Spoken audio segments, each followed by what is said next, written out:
Hi అండి. అందరూ ఎలా ఉన్నారు? ఫస్ట్ టైం గనక మన వీడియోస్ చూస్తే ఫాలో చేసి సబ్స్క్రైబ్ చేసేసుకోండి. ఇంకా మంచి మంచి వీడియోస్ వస్తాయి మన ఛానల్‌లో. ఈరోజు డిన్నర్‌కి మేడం ఇచ్చిన ఫుడ్ ఐటెమ్స్ చూపిస్తాను చూసేయండి. మా మేడం బర్గర్, ఇంకా ఫ్రూట్స్, చిప్స్ ఇచ్చారు. ఇవన్నీ కూడా మేడమే ఇచ్చింది. మేమేం తీసుకోలేదు. డైలీ డిన్నర్ మేడమే పెట్టిస్తారన్నమాట మాకు. ఇంకెప్పుడైనా మేడం లేని టైంలో ఇండియా కర్రీస్ అలాగా మాకు నచ్చినవి చేసుకుంటాం. మ్యాక్సిమం ఇండియా కర్రీసే వండుకొని తింటాం. ఇక్కడివి తినాలంటే నా వల్ల అసలే కాదు. ఇంకా మేడం చాలా మంచిది కాబట్టి మాకు ఏ ఇబ్బంది ఉండదు. ఒకవేళ చూసి అడిగినా ఏదో ఒకటి కవర్ చేసేసుకుంటాం. ఇంకా మా మేడం గురించి చెప్తాను వినండి. మా మేడం చాలా మంచిది నిజంగా చెప్పాలంటే.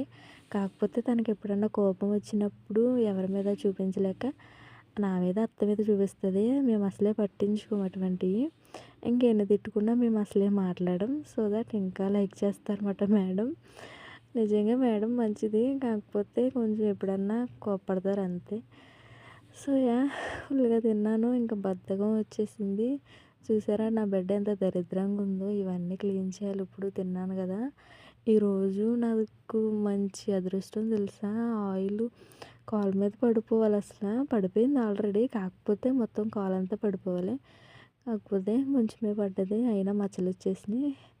ఇంకేం చేస్తాం తప్పదు కదా! టైం చూసారా 11:40 అయిపోయింది. ఇంకా లెగిసి మొత్తం క్లీన్ చేసేసాను బెడ్. ఇంకా ఐరన్ చేయాలి. చాలా బట్టలున్నాయి. ఇవన్నీ చేయాలంటే నా వల్ల కాదు. ఇంకా పడుకొని పోయాయి. ఇంకా రేపు ఏదో ఒకటి చెప్పాలి మళ్ళా. ఉంటాను మళ్ళా. Bye bye.